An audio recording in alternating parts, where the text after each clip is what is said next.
आणि आता पाहूया टॉप 9 मोठ्या घडामोडी। पुण्यामधल्या जमीन प्रकरणामध्ये एफआयआर मध्ये पार्थ पवारांचं नाव घातलं पाहिजे, अजित पवारांनी राजीनामा दिला पाहिजे, अंजली दमानी यांची मागणी। मुद्रांक शुल्क माफ करणाऱ्या अधिकाऱ्यांची नावं कधी जाहीर करणार? पार्थ पवार जमीन व्यवहार प्रकरणी अंबादास दानवेंचा सरकारला सवाल। मुनोवा जमीन गैरव्यवहार प्रकरणामध्ये विरोधकांकडून अजित पवारांना टार्गेट केलं जात आहे। विरोधक प्रचंड गोंधळलेल्या अवस्थेमध्ये, रुपाली चाकणकरांची टीका। दिग्विजय पाटील जय पवारांच्या लग्नानंतर पुन्हा चौकशीला हजर राहण्याची शक्यता। दिग्विजय पाटलांकडून पुणे पोलिसांना जय पवारांच्या लग्नाचं कारण।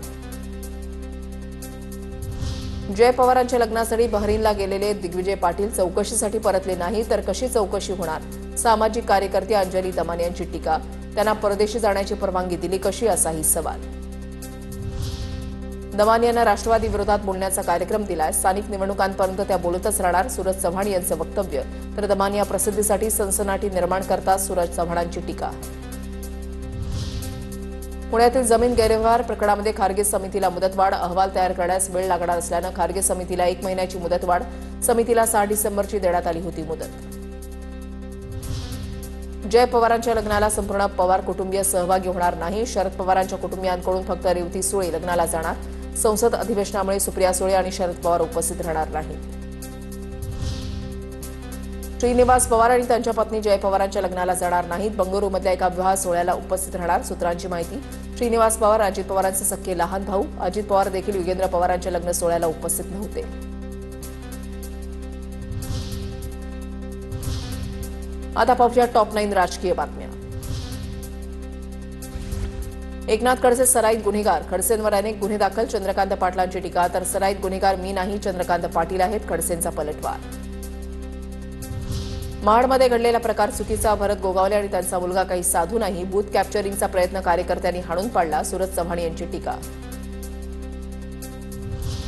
विशाल परब आणि कार्यकर्त्यांच्या पाठीशी भाजप खंबीरपणे उभी राहणार। राड्यामधल्या कार्यकर्त्यांना वाऱ्यावर सोडणार नाही। सिंधुदुर्गमध्ये भाजपची बदनामी होऊ देणार नाही। भाजप जिल्हाध्यक्ष प्रभाकर सावंतांची प्रतिक्रिया। रोहित पवारांना नाशिकच्या न्यायालयामध्ये हजर राहण्याचे आदेश। माणिकराव कोकाटे बदनामी प्रकरणी हजर राहण्याचे आदेश। मोबाईलवर पत्ते खेळतानाचा व्हिडिओ ट्विट केल्यानंतर आक्षेप। कोकाटेंबाबत केलेल्या आरोपांमध्ये तथ्य नसल्याचा पोलिसांचा अहवाल। अमित देशमुखांच्या साखर कारखान्यावर लातूर आणि परभणीच्या शेतकऱ्यांना वेगवेगळे दर मिळत असल्याचा शेतकऱ्यांचा आरोप। साखर कारखान्यावर शेतकऱ्यांचं आंदोलन, योग्य दर मिळाला नाही तर अमित देशमुखांच्या घरासमोर आंदोलनाचा इशारा। शरद पवार अध्यक्ष असलेल्या वसंतदादा शुगर इन्स्टिट्यूटच्या अडचणी वाढण्याची शक्यता। इन्स्टिट्यूटचा 17 वर्षांचा लेखापरीक्षण अहवाल देण्याची साखर आयुक्तांच्या अध्यक्षतेखाली चौकशी समितीची मागणी। चौकशी समितीचं पत्र। चौकशी समितीनं VSIला पाठवलेलं पत्र TV9 मराठीच्या हाती। मुंबई मेट्रो स्टेशनच्या देवदेवता आणि महापुरुषांच्या नावासमोरील कॉर्पोरेटची नावं काढा। काँग्रेस खासदार वर्षा गायकवाड यांची लोकसभेत मागणी। नागपूरमध्ये हिवाळी अधिवेशनाची तयारी अंतिम टप्प्यात। तयारीसाठी अवघे 3 दिवस शिल्लक असल्यानं तयारीला वेग। 8 डिसेंबर ते 14 डिसेंबर दरम्यान असणार हिवाळी अधिवेशन।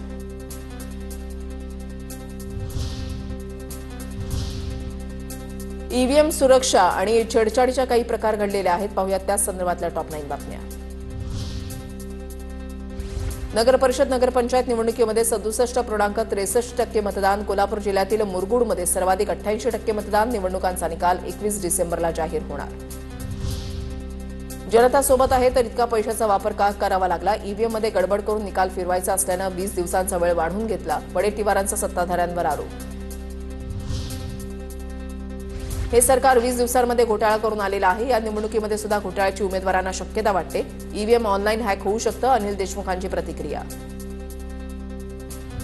न्यायालयाने निकाल पुढे ढकलण्याचा घेतलेला निर्णय अव्यवहार्य, राजू शेट्टींची प्रतिक्रिया। सहकारी पक्षच भाजपवर आरोप करत असल्यास निवडणूक आयोगानं भूमिका मांडण्याची भूमिका।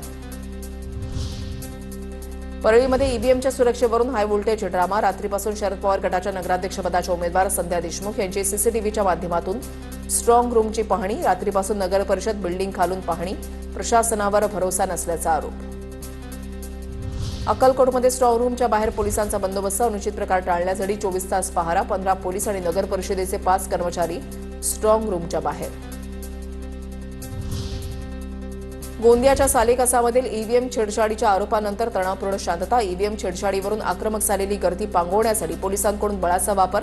स्ट्रॉंग रूममध्ये ईव्हीएम ठेवण्याआधी सील तोडण्यात आल्याच्या आरोपानंतर उमेदवार आणि नागरिक झाले होते आक्रमक. सांगलीमधल्या आष्टामध्ये झालेल्या राड्याच्या पार्श्वभूमीवर स्ट्रॉंग रूमच्या बाहेर पोलिसांचा पहारा. स्ट्रॉंग रूमच्या बंदोबस्तासाठी 256 पोलिसांची नियुक्ती. ईश्वरपूर आणि तासगावमध्ये दंगल नियंत्रण पथक तैनात. सालेकसा ईव्हीएम छेडछाड प्रकरणी निवडणूक आयोगाला अहवाल पाठवला, त्यानुसार कारवाई होईल. उपजिल्हाधिकारी मिनाज मुल्ला यांची माहिती. तर निवडणूक अधिकारी उपविभागीय अधिकाऱ्यांवर खटला दाखल करण्याची काँग्रेसची मागणी. मनपा निवडणुकांची रणधुमाळी सुरू आहे. पाहूयात त्या संदर्भातल्या टॉप 9 बातम्या. महानगरपालिकेच्या मतदार याद्यांमधील संभाव्य दुबार मतदारांचा काटेकोरपणे शोध घ्यावा, राज्य निवडणूक आयुक्तांच्या सूचना. राज्यातील महापालिका निवडणुकांच्या प्रक्रियेला वेग. राज्य निवडणूक आयोगाची बैठक सुरू. सर्व महानगरपालिकांचे आयुक्त या बैठकीला उपस्थित. बीएमसी निवडणुकीच्या मतदार यादीमध्ये 11 लाखांहून अधिक दुबार मतदार. पडताळणीसह मतदार यादीमध्ये सुधारणा करण्याचं काम सुरू. मुंबई महापालिकेची माहिती. दुबार मतदार शोधण्यासाठी आयोगाच्या ॲपचा वापर करण्यात येणार. मुंबईतल्या कुर्ला परिसरात मतदार यादीमध्ये मोठा घोळ. एकाच घरातील मतदारांची नावं 2 वेगवेगळ्या प्रभागांमध्ये विभागली. प्रारूप मतदार यादीमधील अनियमितता उघडकीस. माहिती अधिकार कार्यकर्ते अनिल गलगलींची माहिती. भिवंडी पालिकेच्या निवडणूक प्रक्रियेमध्ये राजकीय हस्तक्षेप असल्याचा आरोप. प्रभाग रचना आणि मतदार याद्यांमध्ये घोळ. आरपीआय एकतावादीचा आरोप. महानगरपालिका निवडणुकांसाठी निवडणुकीपूर्वी सर्व प्रक्रिया वेगानं पूर्ण करण्याचा प्रयत्न. दुबार मतदारांची नावं शोधण्यासाठी बीएमसीची डोर टू डोर मोहीम बंद. प्रक्रिया अवघड असल्यामुळे मोहीम बंद. बीएमसीची माहिती. दुबार मतदार शोधण्यासाठी निवडणूक आयोगाच्या ॲपचा वापर होणार. राज्य निवडणूक आयोगाची मनपा आयुक्तांसोबत बैठक. 10 डिसेंबरपर्यंत राजकीय पक्षांकडून आलेल्या सूचना आणि हरकतींचा घेतला आढावा. मुंबई महानगरपालिका निवडणुकीच्या प्रारूप मतदार यादीतील त्रुटींवर ठाकरेंची सेना आणि मनसेचा आक्षेप. आणखी 17 डिसेंबर 2025 पर्यंत मुदतवाढ देण्यात यावी. ठाकरे सेना आणि मनसेचं राज्य निवडणूक आयुक्तांना पत्र. भाजप कार्यालयाच्या पत्त्यावर बोगस मतदारांची नोंद. मनसे प्रवक्ते योगेश चिलेंचा नवा आरोप. तळोजा शहरातील भाजप कार्यालयावर बोगस मतदारांची नोंद असल्याचा आरोप.